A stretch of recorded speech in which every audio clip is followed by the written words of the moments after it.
Many people know Steve Hobbs as Huck Hobbit, a nickname one of his friends came up with. When the Hobbits got to be real popular, this is like back in the 70s, and they, because I'm short, fat, and hairy, my friends started calling me a Hobbit. And your name's Hobbs. Yeah, Hobbs. And then when we moved to the river, we started canoe outfitting business.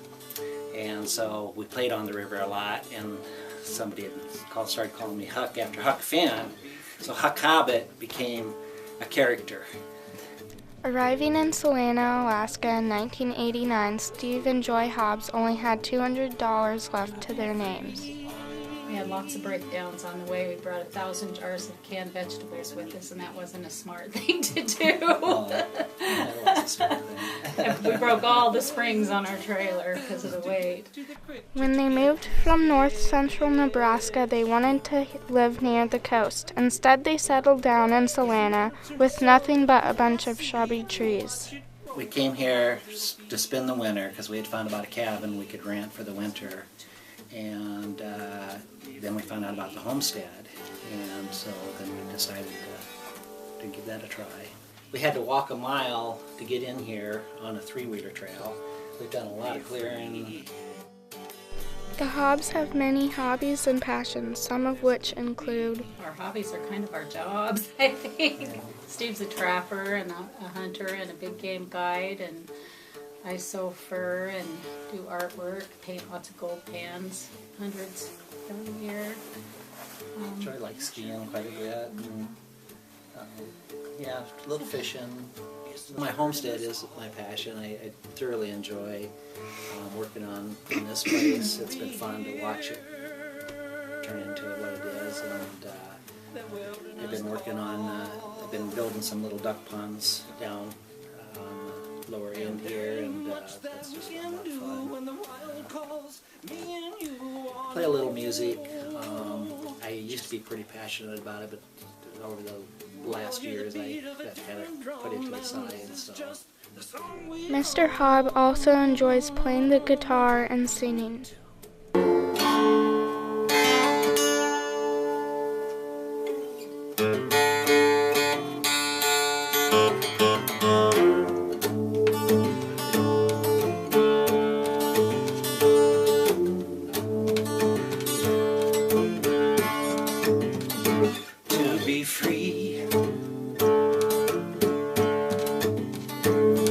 Gotta wanna be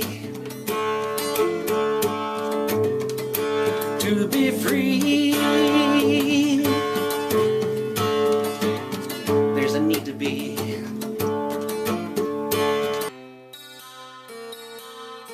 One winter day, Mr. Hobbs went out snow machining and got in some deep snow down at Guinean River. And there's a place I go from the East Fork to the West Fork, and I have to go over a small mountain. When I got down the Indian River, I was really worried about it. The East Fork was fine and had hardly any snow. The mountain, however, had deep snow that he had kept getting stuck in. I dropped off the mountain, and the minute I started coming off the mountain, the snow's coming up over the snow machine, and I go, oh, this is interesting. There's no coming back out going that way in that kind of snow, but I go about 5 miles, and I come out a lower pass. And I told myself, I'm sure that's fine. That was a hard pack trail. I'd been in out, so many times, and so I just continued working through the day. And it started snowing in the morning, and it just wouldn't let up. It just come down heavy, and it was getting later on in the afternoon. I got stuck at one point. I remember, kind of.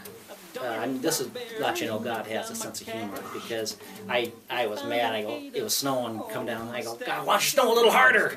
And sure enough, it started really coming down. I go, oh, never mind, I'm sorry. But anyway, so I came out to go out the lower pass, and it's getting dark now, and there's no way I can. And I'm completely exhausted.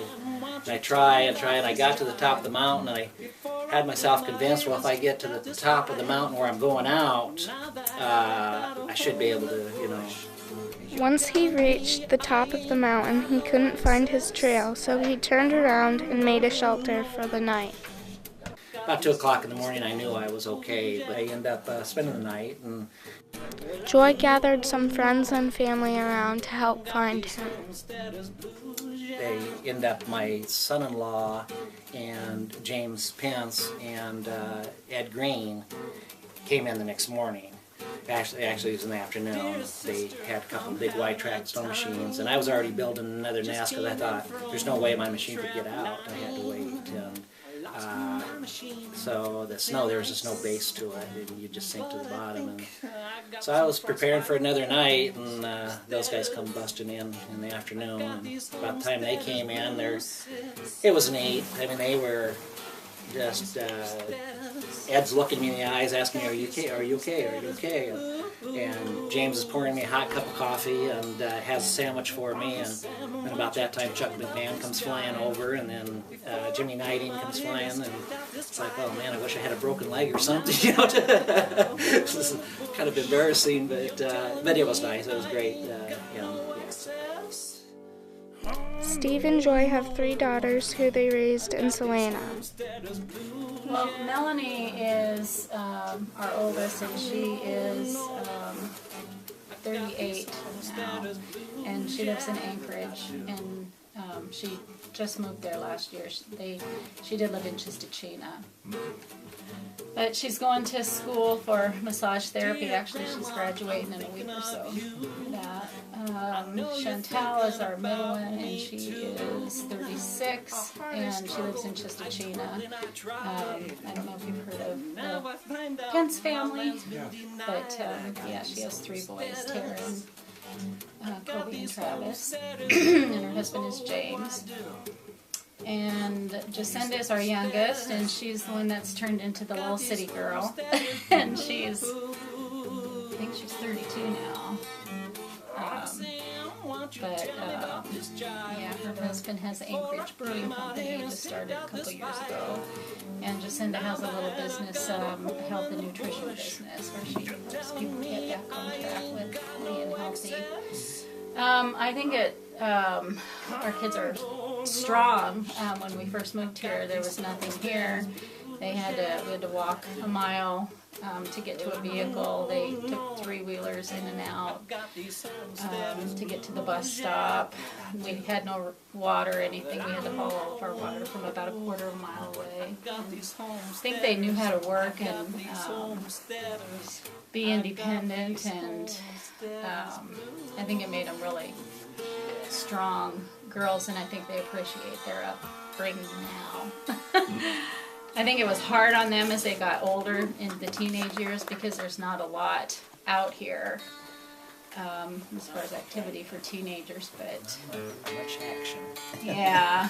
But for kids, for little kids, I think Jacinda and she had a best friend, Tanya, they had a blast. They made their own fun. So it's hard for teenagers. I think you guys probably, well, Kenny Lake is a little bigger community, but still, it has its challenges for teenagers. Who they raised in Slana. I think they knew how to work and be independent, and I think it made them really strong girls, and I think they appreciate their upbringing now. I think they're all honest kids. The girls took up a little bit of interest, a couple for as far as hunting goes.